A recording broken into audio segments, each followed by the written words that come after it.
जय जय जय भीम जय भीम जय भीम जय जय जय जय जय भीम जय भीम जय भीम। ಈ 59ನೇ ದಿನದ ಹೋರಾಟದ ಭಾಗವಾಗಿ ಈ ಹಿಂದೆ ನಮ್ಮ 22ನೇ ತಾರೀಕು ನಾವು ಏನು ನಮ್ಮ ಶಾಸಕರು ಮಂತ್ರಗೌಡರವರು ಇದ್ದರು, ಆ ಮಂತ್ರಗೌಡರವರ ಮನೆಗೆ ನಾವು ಮನೆ ಮುಂದೆ ಇಲ್ಲಿಂದ ಜಾಥಾ ನಡೆಸಿ ಉಪವಾಸ ಸತ್ಯಾಗ್ರಹ ಕೂರ್ತೀವಿ ಅಂದ ತಕ್ಷಣವೇ ಸರ್ಕಾರ ಎಚ್ಚೆತ್ತುಕೊಂಡು ನಮ್ಮ ಶಾಸಕರು ಮತ್ತು ತಾಲೂಕು ಆಡಳಿತ ಇಲ್ಲಿ ಪ್ರವೇಶ ಮಾಡುತ್ತೆ. ಪ್ರವೇಶ ಮಾಡಿದ ನಂತರದಲ್ಲಿ ಇಲ್ಲಿ ಚರ್ಚೆಗಳು ಮಾಡೋದ್ರ ಮುಖಾಂತರ ಮುಖಾಮುಖಿ ಎಲ್ಲ ಶಾಸಕರು ಈ ಸಮಸ್ಯೆಗಳ ಬಗ್ಗೆ ಆಲಿಸಿ ಏನು ತೀರ್ಮಾನ ತಗೊಂಡ್ರೆ ಅಂದರೆ 29ನೇ ತಾರೀಕು ಈ ಏನು ಇಲ್ಲಿ ಬಡವರಿದ್ದಾರೆ, ಈ ಬಡವರಿಗೆ ಸಂಬಂಧಪಟ್ಟಂಥ ಜಾಗನ ನಾವು ಸರ್ವೆ ಮಾಡಿಸ್ತೀವಿ. ಸರ್ವೆ ಮಾಡಿ ಅವರಿಗೆ ನಿವೇಶನಕ್ಕೆ ಕಾಯ್ದಿರಿಸಲಿಕ್ಕೆ ಸರ್ಕಾರದ ಕಾನೂನಿನ ಪ್ರಕಾರ ನಾನು ಎಲ್ಲ ಕ್ರಮಗಳ ಕೈಗೊಳ್ತೀನಿ ಅಂತ ಹೇಳೋದ್ರ ಬಗ್ಗೆ ಇಲ್ಲಿ ಒಂದು ಆಶ್ವಾಸನೆಗಳು ಕೊಟ್ಟಿದ್ದರು. ಆ ಆಶ್ವಾಸನೆ ಪ್ರಕಾರ ಇವತ್ತು ಸರ್ವೆ ಡಿಪಾರ್ಟ್ಮೆಂಟ್ ಅವರು ಬಂದರು, ಮತ್ತು ಪಂಚಾಯತಿಯವರು ಮತ್ತು ಗ್ರಾಮ ಲೆಕ್ಕಾಧಿಕಾರಿಗಳು ಈ 3 ಜನರು ಮಾತ್ರ ಬಂದಿದ್ದಾರೆ. ಅಂದರೆ ಆ ಡಿಪಾರ್ಟ್ಮೆಂಟಿನ ಮುಖ್ಯ ಅಧಿಕಾರಿಗಳು ಅಂದರೆ ಪಂಚಾಯತಿಂದ PDO ಅವರು ಬರಬೇಕಾಗಿತ್ತು, ತಹಸೀಲ್ದಾರ್ ಬರಬೇಕಾಗಿತ್ತು, EO ಬರಬೇಕಾಗಿತ್ತು, ADL ಬರಬೇಕಾಗಿತ್ತು. ಇದು ತಾಲೂಕು ಒಂದು ಲೆವೆಲಲ್ಲಿ ಕೆಲಸ ಮಾಡಬೇಕಂತ ಸರ್ಕಾರದ ಕಾನೂನು ಚೌಕಟ್ಟಿನಲ್ಲಿ ಇರುವಂಥದ್ದು. ಆದರೆ ಇಲ್ಲಿ ಏನು ಮಾಡಿದ್ರು ಅಂತ ಕೇಳಿದರೆ, ಇವರು ಅಂದರೆ ಮೊಸಳೆ ಕಣ್ಣೀರು ಅಂದರೆ ಮೊನ್ನೆ ಇವರು ನಮ್ಮ ಶಾಸಕರು ಕಣ್ಣೀರು ಹಾಕಿದ್ರು, ಅದನ್ನು ಒರೆಸಲಿಕ್ಕೆ ಅಂತೇಳಿ ಅಥವಾ ಈ ಜನಗಳನ್ನ ಓಲೈಸಲಿಕ್ಕೆ ಅಥವಾ ಈ ಜನಗಳನ್ನ ಏನು ಮಂಗ ಮಾಡುವಂಥ ಕೆಲಸಗಳಿಗೆ ಮೊನ್ನೆ ಶಾಸಕರು ಬಂದಿದ್ದಾರೆ. ಮತ್ತು ಶಾಸಕರ ಮಾತನ್ನು ಸಂಪೂರ್ಣವಾಗಿ ಅಧಿಕಾರಿಗಳು ಉಲ್ಲಂಘನೆ ಮಾಡಿದ್ದಾರೆ ಅಂತ ನಾನು ಈ ಸಂದರ್ಭದಲ್ಲಿ ನಾನು ಹೇಳಲಿಕ್ಕೆ ಇಷ್ಟಪಡ್ತೀನಿ. ಯಾಕೆ ಅಂತ ಹೇಳಿದರೆ, ಒಬ್ಬರು ಒಂದು ಕ್ಷೇತ್ರದ ಶಾಸಕ ಹೇಳಿದರೆ ಅದನ್ನು ಕಾನೂನು ಚೌಕಟ್ಟಿನಲ್ಲಿ ಸರಿಯಾದ ರೀತಿಯಲ್ಲಿ ಅಧಿಕಾರಿಗಳು ಕೆಲಸ ಮಾಡಬೇಕು. ಅಧಿಕಾರಿಗಳು ಅವರು ಅದಕ್ಕಾಗಿ ಓದಿ ಬಂದ ನಂತರದಲ್ಲಿ ಒಂದು ಭೂಮಿಯನ್ನು ಸರ್ವೆ ಮಾಡಬೇಕಾದ್ರೆ ಏನು ಮಾಡಬೇಕು, ಒಂದು ಗ್ರಾಮದಲ್ಲಿ ಒಂದು ಹೋರಾಟಗಳು ನಡೀತಿದ್ರೆ ಅಥವಾ ಕಾನೂನು ಚೌಕಟ್ಟಿನಲ್ಲಿ ಏನೇನು ಕಾರ್ಯಕ್ರಮಗಳಿದ್ದರೆ ಅದರ ಬದ್ಧತೆಗಳು ಮತ್ತು ಕ್ರಮಗಳು ಏನು ಅನ್ನೋದ್ರ ಬಗ್ಗೆ ಎಲ್ಲ ಅಧಿಕಾರಿಗಳಿಗೂ, ತಹಸೀಲ್ದಾರಿಂದ ಹಿಡಿದಿದ್ದು, ಗ್ರಾಮ ಲೆಕ್ಕಾಧಿಕಾರಿಯಿಂದ ಹಿಡಿದಿದ್ದು, PDO ಅವರಿಂದ ಹಿಡಿದು ಪ್ರತಿಯೊಬ್ಬರಿಗೂ ಕೂಡ ಒಂದು ಕಾನೂನು ಅರಿವು ಇರಬೇಕು. ಆದರೆ ನಮಗೆ ಇಲ್ಲಿ ಕಾಣುತ್ತೆ, ಸೋಮವಾರಪೇಟೆ ತಾಲೂಕಿನಲ್ಲಿರುವಂಥ ತಹಸೀಲ್ದಾರ್ಗಳಿಗಾಗಲಿ, ಪಂಚಾಯಿತಿ EO ಮತ್ತು ಪಂಚಾಯಿತಿ PDO ಇವರ ಈ ಒಂದು ತಾಲೂಕು ದಂಡಾಧಿಕಾರಿಗಳಿಗೆ ಕಾನೂನು ಪ್ರಜ್ಞೆಯೇ ಇಲ್ವಾ ಅನ್ನೋ ಮಟ್ಟದಲ್ಲಿ ನಮಗೆ ಕಾಣಿಸ್ತಿದೆ. ಯಾಕೆ ಕಾನೂನು ಪ್ರಜ್ಞೆ ಇಲ್ಲ ಅಂತ ನಾನು ಪ್ರಶ್ನೆ ಮಾಡ್ತಿದ್ದೀನಿ ಅಂದರೆ, ಈ ಒಂದು ಕ್ಷೇತ್ರದ ಒಬ್ಬರು ಶಾಸಕರು ಜನಪ್ರತಿನಿಧಿಯವರು, ಆ ಜನಪ್ರತಿನಿಧಿ ಮಾಡಿರುವಂಥ ಆದೇಶನ ಇವರು ಉಲ್ಲಂಘನೆ ಮಾಡ್ತಾರೆ ಅಂದರೆ ಇವರಿಗೆ ಯಾವ ಮಾತಾಡಿ ಹೇಳಿದರೆ ಇವರಿಗೆ ಸರಿಯಾಗುತ್ತೆ ಅನ್ನೋದನ್ನ ಶಾಸಕರೇ ಮಾತಾಡಬೇಕು. ಅಂದರೆ ಶಾಸಕರ ಘನತೆ ಗೌರವ ಏನು ಅಂತ, ಶಾಸಕರ ಘನತೆಗೆ ಇವರು ಏನು ಮಾನ್ಯತೆ ಕೊಟ್ಟಿದ್ದಾರೆ ಅನ್ನೋದ್ರ ಬಗ್ಗೆ ಇಲ್ಲಿ ನಾವು ಇದನ್ನು ಪ್ರಶ್ನೆ ಮಾಡಬೇಕಾಗುತ್ತೆ. ಶಾಸಕರು ಇದನ್ನು ಅರ್ಥ ಮಾಡ್ಕೊಳ್ಬೇಕಾಗಿದೆ. ಇವತ್ತು ಬರಬೇಕಾದ್ರೆ ಈ ಭಾಳ ತರತುರಿಯಿಂದ ಏನು ಈ ಭೂಮಿಯ ಒತ್ತುವರಿದಾರರು ಇದ್ದಾರೆ, ಅಂದರೆ ಏನು ನಮ್ಮ ಭೂಮಿ ಅದು ಅಂತ ಹೇಳಿ ಭೂಮಾಲೀಕರು ಹೇಳಿ ಅರ್ಜಿ ಹಾಕ್ಕೊಂಡು ಇರುವಂಥ ಮತ್ತು ಇದನ್ನು ಸ್ವಾಧೀನಪಡಿಸ್ಕೊಂಡಂಥವರು ಏನಿದ್ದಾರೆ, ಅವರ ಬಾಲಂಗೋಚಿಗಳಾಗಿ ಇವತ್ತು ಪೊಲೀಸ್ ಕಾನೂನು ಸುವ್ಯವಸ್ಥೆ ಅಡಿಯಲ್ಲಿ ಕೂಡ ಬಂದ ಪೊಲೀಸ್ನವರು ಮೊದಲು ಬಂದು ಅವ್ರನ್ನ ಭೂಮಾಲೀಕರನ್ನ ಮಾತಾಡಿಸ್ತಾರೆ. ಆ ಭೂಮಾಲೀಕರ ಮನೆಯಿಂದ ಹಿಂದೆ ಮುಂದೆ ತಿರುಗಾಡ್ತಾರೆ, ಅವ್ರ ಜೊತೆಲಿದೆ ಸುತ್ತಾಡ್ತಾರೆ.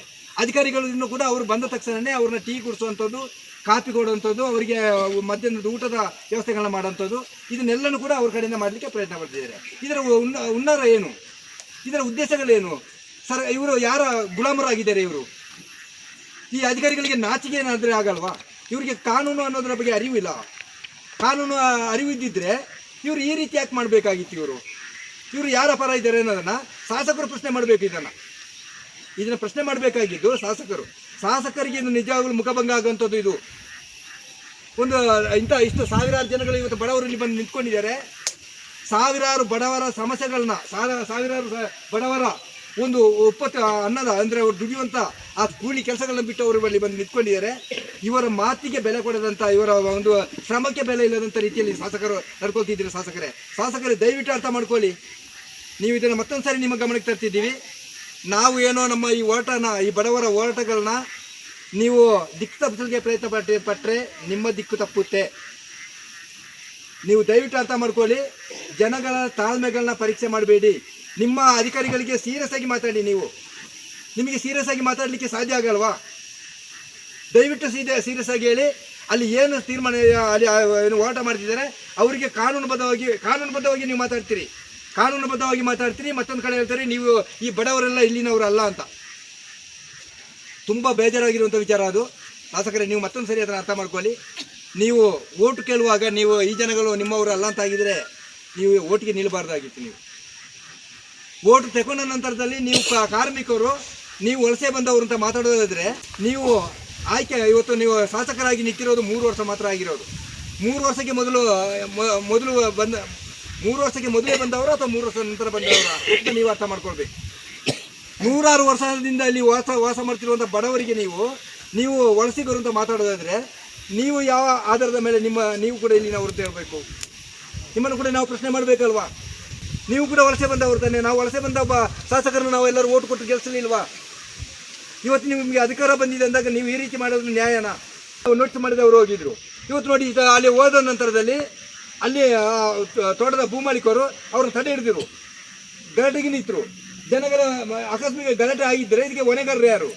ಶಾಸಕರು ನೀವು ಆಗ್ತಿದ್ದೀರಾ ಅಥವಾ ಅಧಿಕಾರಿಗಳು ನೀವು ಆಗ್ತಿದ್ದೀರಾ ಅಥವಾ ಬಡವ್ರನ್ನೆಲ್ಲ ನೀವು ಅವ್ರ ಮೇಲೆ ಕೇಸ್ ದಾಖಲು ಮಾಡಿ ಅವ್ರನ್ನ ಒಳಗಡೆ ಹಾಕ್ತಿದ್ದೀರಾ? ನಿಮ್ಮ ಉದ್ದೇಶ ಏನು? ಈ ಜನಗಳನ್ನೆಲ್ಲ ಭಾಳ ಸೂಕ್ಷ್ಮವಾಗಿ ಜೈಲಿಗೆ ಹಾಕ್ಬಹುದು ಅಂತ ಏನಾದರೂ ಅಂದ್ಕೊಂಡಿದ್ದೀರಾ? ಅದನ್ನೇ ಮಾಡಿ ಸ್ವಾಮಿ. ನೀವು ಮೊದಲು ಮಾಡಬೇಕಾಗಿದ್ದು, ನೀವು ಇವ್ರನ್ನ ಜೈಲಿಗೆ ಹಾಕ್ತೀರಿ ಅಂದರೆ ನೇರವಾಗಿ ಹೇಳ್ಬೇಡಿ ಜೈಲಿಗೆ ಹಾಕ್ತೀವಿ ಅಂತ. ಹಾಕಿ ತೋರಿಸಿದಾಗ ಗೊತ್ತಾಗುತ್ತೆ ನಿಮ್ಮ ಪವರ್ ಏನು, ನಿಮ್ಮ ಅಧಿಕಾರ ಏನು ಅಂತ. ದಯವಿಟ್ಟು ಆದಷ್ಟು ಬೇಗ ಇದನ್ನು ಸರ್ವೆ ಮಾಡಿಸಿ. ಇಲ್ಲಿ ಭೂಮಿ ಏನಿದೆ, ಇಲ್ಲಿ ಇರುವಂಥ, ಮತ್ತೆ ಮೊನ್ನೆ ಮಾತನ್ನು ನೀವು ಹೇಳ್ತಿದ್ರಿ, ಕಾನೂನುಬದ್ಧವಾಗಿ ಪಂಚಾಯತಿಗೆ ಮೊದಲು ಅರ್ಜಿ ಕೊಟ್ಟಂಥವ್ರಿಗೆ ಮೊದಲೇ ಕೊಡ್ತೀವಿ, ಮತ್ತು ಕೊನೆಗೆ ಬಂದವರಿಗೆ ಕೊನೆಗೆ ಕೊಡ್ತೀವಿ. ಯಾವ ಕಾನೂನು ಸ್ವಾಮಿ ನಿಮ್ಮದು? ಕಾನೂನಿಗೆ ಬೆಲೆನೇ ಇಲ್ವಾ ನಿಮ್ಮಲ್ಲಿ? ಇದನ್ನು ನೀವು ಅಷ್ಟು ಬೇಗದಲ್ಲಿ ಮುಗಿಸಲಿಕ್ಕೆ ನಿಮಗೆ ಮನಸ್ಥಿತಿ ಚೆನ್ನಾಗಿಲ್ಲ ಅಂತ ಇದ್ದರೆ, ಈ ವಾರದಲ್ಲಿ ನಾವು ಇಷ್ಟು ಜನಗಳು ಕೂಡ ನೇರವಾಗಿ, ನೀವು ಜಂಬೂರು ಮನೆಯಲ್ಲಿ ಬಡವರಿಗೆ ಅಂತ ನಿವೇಶನಗಳನ್ನ ಕಟ್ಟಿದ್ರಲ್ವ, ಮಾರಾಟ ಮಾಡ್ತಿದ್ರಲ್ಲ, ನಿಮ್ಮ ಅಧಿಕಾರಿಗಳು ಮಾರಾಟ ಮಾಡ್ತಿದ್ದಾರೆ, ಅಲ್ಲಿ ದಲ್ಲಾಳಿಗಳು ಮಾರಾಟ ಮಾಡ್ತಿದ್ದಾರೆ. ಅದನ್ನು ಬೇಜವಾಬ್ದಾರಿತನದಿಂದ ಶಾಸಕರು ನೀವು ನೋಡ್ತಿದ್ದೀರಿ, ಅಧಿಕಾರಿಗಳು ಅದರ ಪಾಲ್ಗಳನ್ನ ತಗೊಳ್ತಿದ್ದಾರೆ. ಅವರಿಗೆ ಬೇಕಾದಂಥ ಜನಗಳಿಗೆ ಅದನ್ನು ಮಾರಾಟ ಮಾಡ್ತಿದ್ದಾರೆ. ಅದರ ಬಗ್ಗೆ ಯಾವುದೇ ನೀವು ಕ್ರಮಗಳನ್ನು ತಗೊಳ್ಳಿಲ್ವಲ್ಲ, ಆ ಮನೆಗಳನ್ನ ಎಲ್ಲ ನುಗ್ಗಿ ನಾವು ಈ ಜನಗಳು ಪಡ್ಕೊಳ್ತೀವಿ. ನಿಮಗೆ ತಾಕತ್ತಿದ್ರೆ ಒಂದು ಆ ಮನೆಗಳನ್ನ ಕೊಡಿ, ತಾಕತ್ತಿದ್ರೆ ಜೈಲಿಗೆ ಹಾಕೋದು ನಿಮ್ಮ ತಾಕತ್ತಾದರೆ ಅದನ್ನು ತೋರಿಸಿದ್ದ ಹೇಳಿ ನನ್ನ ಮಾತನ್ನು ಮುಗಿಸ್ತೇನೆ. ಜೈ ಭೀಮ್, ಜೈ ಭಾರತ್. ಜೈ ಜೈ ಜೈ ಜೈ ಜೈ ಭೀಮ್. ಜೈ ಜೈ ಜೈ ಜೈ ಭೀಮ್. ಜೈ ಜೈ ಜೈ ಜೈ ಜೈ ಭೀಮ್. ಜೈ ಭೀಮ್, ಜೈ ಭೀಮ್.